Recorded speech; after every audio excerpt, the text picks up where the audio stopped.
personalidades deles são tão complicadas que a gente não pode falar do que elas fizeram, mas quando chega nas personalidades de agora, o mestre Sufi, eu não estou falando de todos, né? Falando em específico.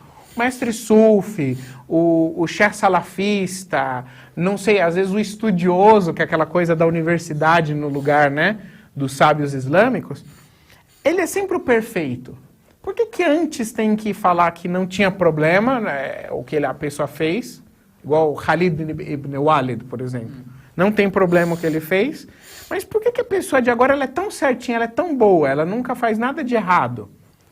Entendeu? Ou seja, se no Irã, ou um xiita, por exemplo, se o senhor, por exemplo, toma uma atitude errada, todo mundo vai falar um monte de coisa. Sim. Mas por que as personalidades dele, no momento, são tão boas, mas aí quando a gente investiga, porque elas morreram, virou passado, a gente descobre coisas e não pode falar. Por que no sunismo tem essa fata? Não pode falar do que aconteceu. Sabe, essa parte, se uma pessoa tem certeza de aquelas lideranças, aquelas figuras que acreditam, que elas são as pessoas que não existem defeitos nas atitudes, a palavra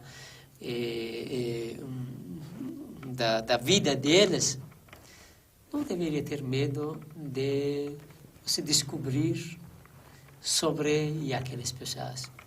Pelo contrário, vai ficar orgulhoso. Foi bom.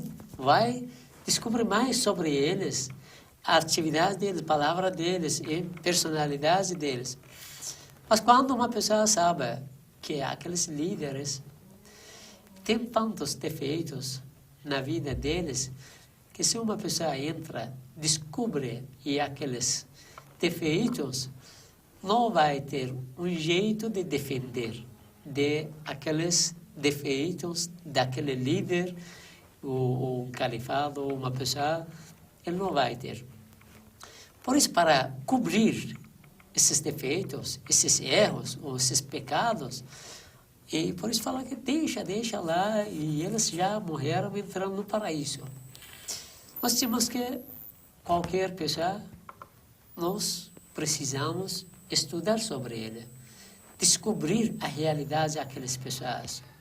Seja mesmo profeta. Claro. A gente estuda sobre o profeta. Atitude, a palavra, comportamento do profeta. Imam Ali, a gente estuda, a gente analisa todos os detalhes da vida dele. Por que a gente não deveria analisar e todas as detalhes da vida de outros califados também?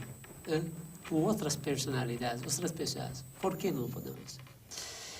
Se a vida dele cheio das coisas certas, tá bom, todo mundo deixa para conhecer que ele tem essas atitudes que hoje é um exemplo, orgulho para outras pessoas.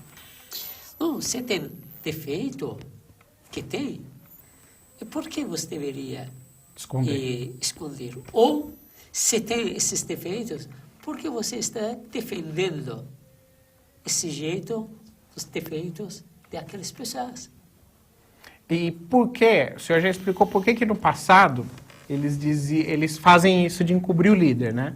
Mas por que no presente sempre tem essa coisa? Por exemplo, você vai num lugar de salafista, sim, sempre tem um sheikh, sempre tem um mufti, uma pessoa de uma posição que aquela pessoa, nada dela pode ser criticado. Aquela pessoa é sempre muito boa. Ou um sufi, por exemplo. Eu vi um sufi famoso falando, não é um ataque, né, Sheikh? É uma análise, tá? Sim, eu respeito os irmãos sufi, suni, salafi, o que seja. Ele falando assim, o meu anjo do lado esquerdo meu, né, que escreve os pecados, ele já não escreve mais pecado para mim. Então, por que tem essa coisa, entende, Sheikh? Esse sábado precisa voltar para a crença das pessoas. Uma das crenças escola xiita é a justiça. Acreditamos a justiça. Como pilar da fé, tá, gente? Ou seja, do mesmo jeito que a gente acredita no monoteísmo, a justiça ela é tão pilar quanto... A justiça é o que acreditamos que Deus é justo. Ele não injustiça ninguém. Tanto nesse mundo, tanto na outra vida. Seja criança, ou seja adultos. E mesmo aquele que nasceu com alguns defeitos. Dizemos que o Deus é justo, que não quero entrar agora nesses detalhes, que vai dar para ele, e tanto que ele vai ficar feliz pela causa do que defeito que ele já tem. Deus é justo. Dizemos que é impossível ele injustiçar o servo dele, ou o povo dele. Ele nunca injustiça ninguém. Ninguém. Ao mesmo tempo, a gente deveria aprender que não injustiçar ninguém. Se existe uma pessoa que dizemos que Allah subhanahu wa ta'ala, ele está liderando o ser humano porque ele criou o justo. Ele colocou as pessoas justas para liderar a comunidade, como os profetas. Uma pessoa injusta não tem direito para liderar a comunidade. O profeta Abraão existe que ele perguntou que vai ser o imam aquele que guia, aquele que tem essa responsabilidade, aquele que é infalível, vai ser da minha família disso. Allah subhanahu wa ta'ala esclarece para ele que esse imamato, essa responsabilidade de liderar, guiar as pessoas, não vai ser chegar para as pessoas injustas. Não alcançará os injustos. Agora, uma pessoa injusta não pode governar a comunidade.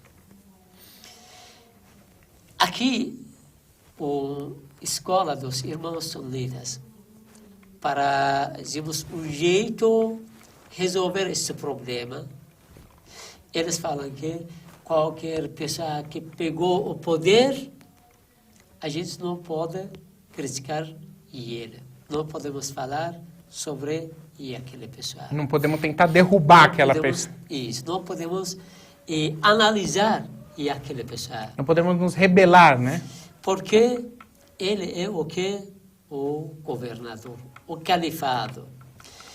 Aqui é o primeiro assunto. Temos que a gente tem que analisar.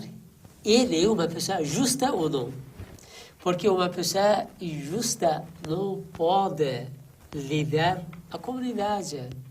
Uma pessoa injusta não pode ser o imam numa mesquita.